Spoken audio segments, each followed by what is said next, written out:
अभी कुछ 3-4 महीने पहले काफ़ी लोगों ने सेकंड वेव में फैमिली मेंबर्स को खोया है। तो उसमें था कि घर पर जैसे बच्चों ने भी अपने रिलेटिव्स और जैसे डॉटर इन लॉ हैं तो उनके पेरेंट्स सपोज़ ऐसे चले गए, तो वो लोग एक्सेप्ट नहीं कर पा रहे हैं आज दिन तक इस बात को कि वो चले गए हैं और रात भर नींद नहीं आती और उसकी जगह रोना आता है। तो ऐसे केस में बड़ों का क्या कर्तव्य है? क्या करें ऐसी परिस्थिति में? देखो, बड़े भी बड़े तब बनेंगे जब बड़ा ज्ञान सुनेंगे। बड़ों के जीवन में भी बड़ापन या गुरुत्व तब आएगा जब उनके जीवन में उस सतगुरु का ज्ञान होगा।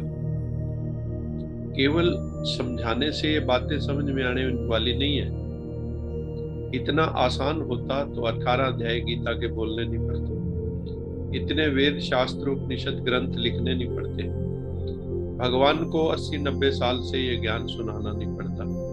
रोज रोज एक अध्याय हमें सुना रहे हैं कि बच्चे एक अध्याय पक्का कर लो कि तुम आत्मा हो। यही हम हमसे पक्का नहीं हो रहा। तो ये तभी होगा जब बड़े भी बड़े हो जाएंगे, नंबर 1, और ज्ञान हमारे रोम रोम में रक्त की तरह संचार करेगा, तब ये हम इनसे मुक्त हो सकते हैं, वरना नहीं। मैंने एक बार पहले भी उदाहरण दिया था, अर्जुन ये एक्सेप्ट नहीं कर पाया था कि उसका बेटा अभिमन्यु चला गया है। उन्होंने श्री कृष्ण को कहा कि मुझे जो है उससे मिलना है। तो उन्होंने कहा, मना किया पहले भी, छोड़ो इन बातों में कुछ नहीं रखा। उसने कहा नहीं, मुझे तो मिलना है। तो उन्होंने कहा ठीक है, सखा थे तो। उन्होंने उसको ऊपर ले गए, अर्जुन को दिखाया अभिमन्यु वहां ऊपर बैठा है, मौज ले रहे। तो ये जाके कहते हैं, अभिमन्यु को देख कर रोने लगे। तो वो कहता, कौन है आप?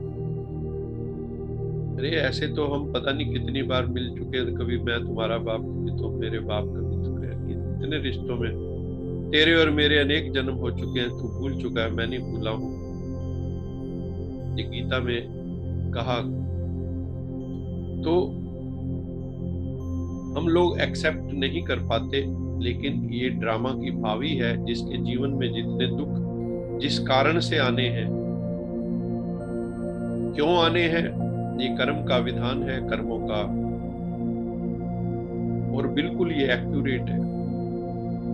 हम जब पाप करते हैं तो हमें याद नहीं होती किसी भी चीज की, बहुत धड़ल्ले से पाप करते हैं, निर्भय होके पाप करते हैं। लेकिन जब हमें सजा भुगतनी पड़ती है उन पापों की, तब हम रोते हैं। अकारण जिंदगी में कोई कष्ट आ नहीं सकता, ये संसार का विधान बड़ा न्यायपूर्ण है। एक्यूरेट वर्ल्ड ड्रामा बना हुआ है। तो इससे हमें एक ही शिक्षा लेनी होती है कि जैसे किसी का कोई चला गया, हम एक्सेप्ट नहीं कर पाते। चलो ये तो कोरोना काल था, कभी भी हम एक्सेप्ट नहीं कर पाते। अगर जवान मौत किसी की हो गई, अभी घर से बच्चा निकला, हमारे एनडीआरआई में भी एक बच्ची हमारे यहाँ आया करती थी, डांस करती थी, आश्रम में भी डांस करती थी। उनकी बेटी जो है ट्यूशन पढ़ने गई हुई थी, लेकिन वहां पे एक्सीडेंट हुआ, ऑन द स्पॉट डेथ हो गई। तो उनके पेरेंट्स, इतनी टैलेंटेड बच्ची थी, पढ़ाई में भी अच्छी थी, एक्सेप्ट नहीं कर पाए, काफी देर तक एक्सेप्ट नहीं कर पाए। ऐसे कोरोना काल में मेरे पास भी फोन आते हैं, हर एक को लगता है कि शायद हम ये कर लेते, वो कर लेते, शायद हम ध्यान नहीं रख पाए इतना। ये भी फोन आते हैं, हमें जितना करना चाहिए था हम शायद कर नहीं पाए। लेकिन नहीं, ऐसी बात नहीं है। करनाल में भी एक युवा गए, वो पत्रकार थे, अंत तक वो फेसबुक के ऊपर डेली का रिपोर्ट लिखते रहे कि आज मेरी ये अवस्था है, आज मेरे ये ट्रीटमेंट दिया गया, और अंत तक ये लगता था ये बच जाएंगे। लेकिन all of a sudden collapse हो गए एंड ही डाइड। तो उसमें तो बड़े बड़े लोग हिल गए, पूरा करनाल एक्सेप्ट नहीं कर सका कि इतना यंग लड़का चला गया। सिद्धार्थ शुक्ला भी चले गए,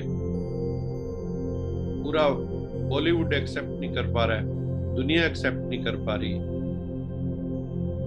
अब वो तो, उसको तो कोई डिजीज भी नहीं थी, तो कोई किसी भी वक्त किसी भी क्षण कैसे भी जा सकता है।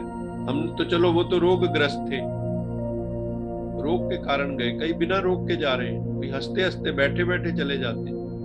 हमारे एक मित्र बरेली में साइंटिस्ट थे, वो अपने कुत्ते को जो है सुबह सैर करा रहे थे, कुत्ते को सैर कराते कराते वहीं अपना कोलैप्स हो गए, 1 सेकंड भी नहीं लगा।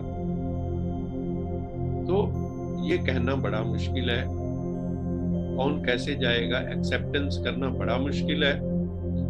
लेकिन क्या करोगे, जिस ठाकुर से ना ही चारा, ताको कीजिए सद नमस्कारा। What cannot be cured must be endured.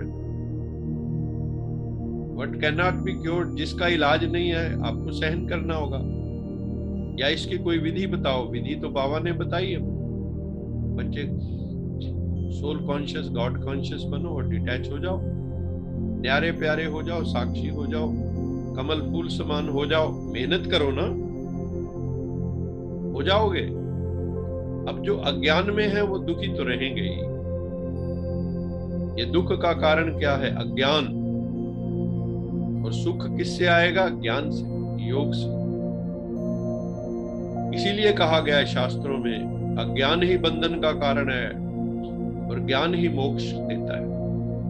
तो हमें अगर इन चीजों से मोक्ष चाहिए, सुख दुख से मोक्ष चाहिए, द्वंद्वों से मोक्ष चाहिए, पीड़ाओं से मोक्ष चाहिए, दुखों से मोक्ष चाहिए, ज्ञान तो लेना हो। बिना ज्ञान के कल्याण नहीं है। बार बार ये घटनाएं हमें याद दिलाती हैं कि something is lacking in our life, और वो है ज्ञान। That is lacking in our life. ज्ञान नहीं होगा तो कोई भी चीज, यथार्थ दर्शन नहीं होगा। हम कुछ का कुछ देखेंगे, हड्डी मांस के पुतलों में हम बेटा बेटी देखेंगे, जबकि ना हमने उनकी आत्मा को पैदा किया। प्रकृति का ये शरीर है, आप निमित्त मात्र हो। Your children all through you, not from you. लेकिन हम तो पकड़ के बैठ गए ना, ठेकेदारी हमने उठा ली। हम फैसिलिटेटर नहीं बने, हम ओनर बन गए, इसलिए दुख आ रहे। जागना होगा, सोने में तो फिर सपने ही देखेंगे। ये सब स्वप्न की दुनिया है, ये स्वप्न देख रहे हैं। मोह निशा सब सोमन हारा, देखें स्वप्न अनेक प्रकारा। ये मोह की निद्रा में सोए हुए हैं और कई तरह के स्वप्न देख रहे हैं। लेकिन भगवान कहता है अब जाग जाओ, जाने की वेला है, जागने की वेला है, जाने की वेला है। तो जब हम जाग जाएंगे, जाने के लिए अपनी तैयारी कर लेंगे। अभी तो ये तो कुछ भी नहीं है, अभी जो ये ट्रेलर है, आगे तो बाबा ने कहा इतने भयानक सीन होंगे जो अपनी आंखों से, जो कम, बाबा ने कहा जो छोटे दिल वाले होंगे, वीक हार्ट वाले होंगे, वो तो हार्ट फेल हो जाएगा। ऐसी ऐसी घटनाएं आगे आनी है। तो we should be mentally prepared, we should be spiritually prepared. हम लोग ये रोज क्या कर रहे हैं? What we are doing every day? हम अपने को तैयार कर रहे हैं। We are preparing our self to fight a big battle. ये महाभारत है। ये महाभारत का युद्ध ये है जो मन के धरातल पे लड़ा जाता है, मन के कुरुक्षेत्र में लड़ा जाता है। यही है कौरव पांडव सेना अंदर ही बैठी हुई है। जो मोह माया में डूबे हुए हैं वही कौरव है। मोह माया का पूरा जगत कौरवों का जगत है, पकड़ा हुआ है जिन्होंने कि हमें 1 इंच भी जमीन नहीं देंगे। और एक तरफ पांडव हैं जो भगवान की तरफ। ये महाभारत काल चल रहा है, हम सब उस महाभारत की वेला में से गुजर रहे हैं। ये युद्ध हमारे अंतर चित्त में हो रहा है। हमें जो है इससे सीखना है, जागना है। अर्जुन को भी जगाया, सारी मानवता को जगाया। भगवान शिव भी आके हमें जगा रहे हैं। नहीं जागेंगे तो रोना ही है, फिर तो सपने देखते रहो, रोते रहो। तो अभी जागने की वेला है। आत्म स्वरूप में जागृत हो जाए, परमात्म स्वरूप में जागृत हो जाए। अपने स्वरूप में निरंतर जागृत रहें, तो हम इन दुखों से मुक्त हो सकते हैं। नहीं तो एक्सेप्टेंस कभी आएगी नहीं आएगी तो कर क्या लोगे? चलो मान लो आपने एक्सेप्ट नहीं किया, मान लिया मैंने, आपने एक्सेप्ट नहीं किया कि मेरा कोई रिश्तेदार गया, तो क्या कर लोगे? कितने दिन रो लोगे? आंखों के आंसू भी सूख जाएंगे तो क्या करोगे? तुम अपने को जिंदा लाश बना लोगे। तुम अपने साथ भी ये हिंसा कर रहे हो। चलो वो तो गया, वो तो हो सकता है आगे उसकी गति और अच्छी हो गई हो, लेकिन यहां हमने अपनी दुर्गति कर ली। क्या हम अपने दुश्मन नहीं हो गए? क्या हम भी उसके साथ जाना चाहते थे? जीते जी तो जा ही चुके ना। तो अब जागने की वेला है, उससे बाहर निकलने की वेला है। एक्सेप्ट नहीं करोगे तो क्या करोगे? उसको एक्सेप्टेंस इन ए डिग्निफाइड वे, डिग्निटी से एक्सेप्ट करो उसको। अरे ये ईश्वर का विधान है, जो चीज आई है उसे जाना है। आज नहीं गई कल चली जाती, बैठे बैठे भी जा सकते थे। कोई ये तो नहीं है कि इसी ढंग से जाना है, कोई कभी भी जा सकता है। तो इस चीज को हमें एक्सेप्ट करना होगा। बाबा ने कहा अचानक और एवर रेडी, आपको एवर रेडी रहना है। अचानक कुछ भी हो सकता है, उसको एक्सेप्ट करने के लिए तैयार रहना है। जब हम ऐसा करेंगे तो जिंदगी में हमारी खुशी के फूल खिलेंगे, आनंद के फूल खिलेंगे, आनंद की वर्षा होगी। सत्यम शिवम सुंदरम का हमारे जीवन में पदार्पण हो जाएगा। ओम शांति। Thank you so much sir, thank you so much.